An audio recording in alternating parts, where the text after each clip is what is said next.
What's up, Wisecrack Nation? It's your boy Navi here with another review of the Orville. So far, we've made it to Season 2, Episode 2, titled Primal Urges. I wonder who's gonna give into their primal instincts and be naughty about it. Especially in space. So let's step inside the Orville and go where no man or woman has ever been before. We start off this episode with the crew at the helm watching a planet being devoured by a big sun that's turned into a superstar. As the ecosystem starts to leave and disintegrate from the planet, Borders decides to ask the captain can he leave early because he's not feeling well. But what makes things very interesting is that his husband, Clyden, calls him once he gets off and tells him that he wants him to come home so they can have dinner together. But Borders lies to Clyden and tells him that he has to work late. And as we see Borders head into the simulator, we see him input a program where he sees another Moculin and begins to become very intimate with him. Well, I guess it's relevant in almost every species there is. Borders comes home late and tells Clyden that he's very tired, had to work hard, and doesn't want to make love to him that night. So not only is Borders lying, but he's also cheating and not showing his spouse any kind of interest or emotions. And to make things more worser, Borders isn't being any more understanding the next day at breakfast as Clyden requests that Borders comes home early and makes time to spend with him and have dinner as well. But being Borders, he says that he has to work, and we know what that means. Even though Borders and Clyden are having marital issues, the crew is still fascinated by the planet that's being devoured by the super sun and are unaware that there's a certain something that lurks beneath the planet and they should be able to collect it once it explodes. But what really interests me is that even though Borders knows he's supposed to go home and spend time with Clyden, once he gets off early, he decides to blow off time with Clyden to head back to the simulator for another simulation hookup with another Moculin and act out a scenario as if he's being held prisoner somewhere. I don't know about you all, but I get a feeling this is turning into a Cinemax late night skin flick, and I'm not liking it, especially since it involves aliens. Ugh. And now what makes things even worse, Borders has made it home and is lying to Clyden once again about his whereabouts and what he's been doing. And so Clyden figures once Borders goes to sleep, he has a surprise for him. Guess what? You just got stabbed in the chest, Borders. You're dead. Well, luckily for Borders, Dr. Finn was able to revive him, although he was reluctant to be alive because apparently on his home world, stabbing your spouse in the chest is a sign of divorce. Thank God I'm not born a Moculin. Oof. But what really surprises me is the fact that Borders says that Clyden shouldn't be in the brig for trying to kill him. I mean, your spouse just literally stabbed you in the chest and killed you, and you want them to walk free to try again? Okay, that's on you. That's like telling Lorena Bobbitt, oh, you chopped off my member. Let's keep you out of prison So just in case you want to do it again, go right ahead. One thing that I find truly interesting is that Isaac contacts the captain and relays the message to him that the planet that's being disintegrated before their eyes may have a subterranean species there at one point, but because of the radiation and everything that's coming from the sun and the planet dying, that they won't be able to explore it. And now things get even weirder as Borders and Clyde meet with Captain Ed and the commander. They have asked the captain to spare Clyde the punishment of being removed from the ship at the next outpost until they let him stay on.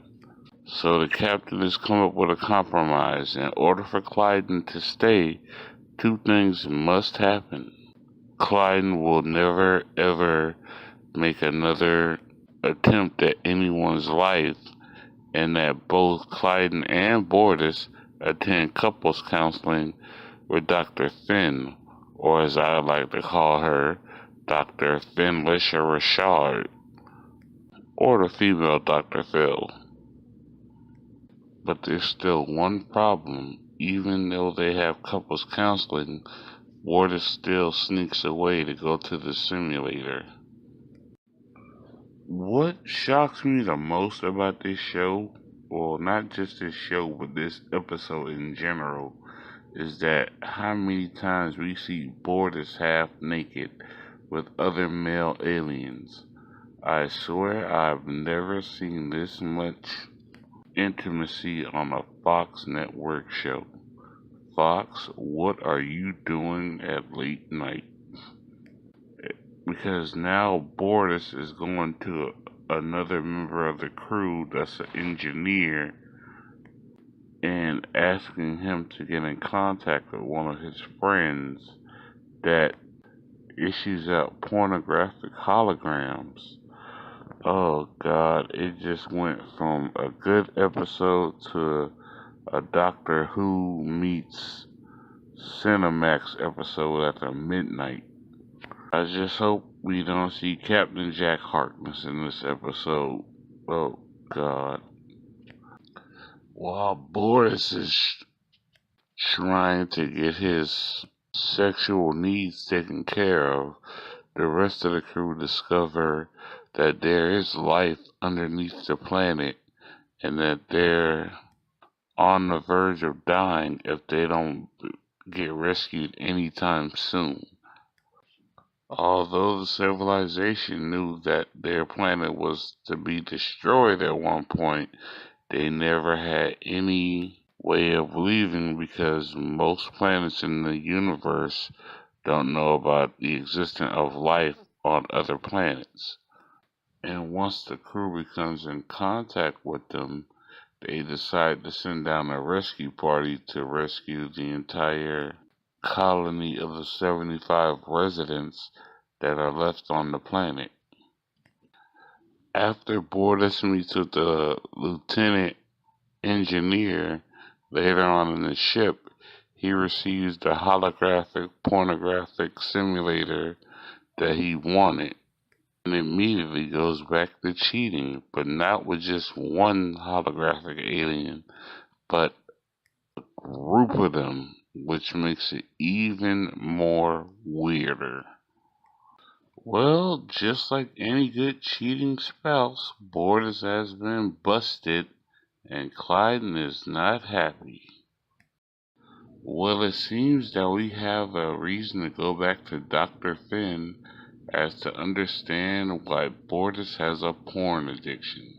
It seems that ever since their child Topa had the sex change on their home planet of Moculus, Borders has been upset with his spouse Clyden because Clyden did not take his side in wanting to keep his child female. And the worst part is that Borders now resents Clyden and wishes that Clyden would have taken his side with him and kept their child female. And from one issue to the next, it seems that the crew has gotten in contact with the colony on the planet below that's being destroyed once again just for interference on their ship. It seems now that their ship has a virus due to Bortus's pornographic simulation that he acquired from the alien engineer.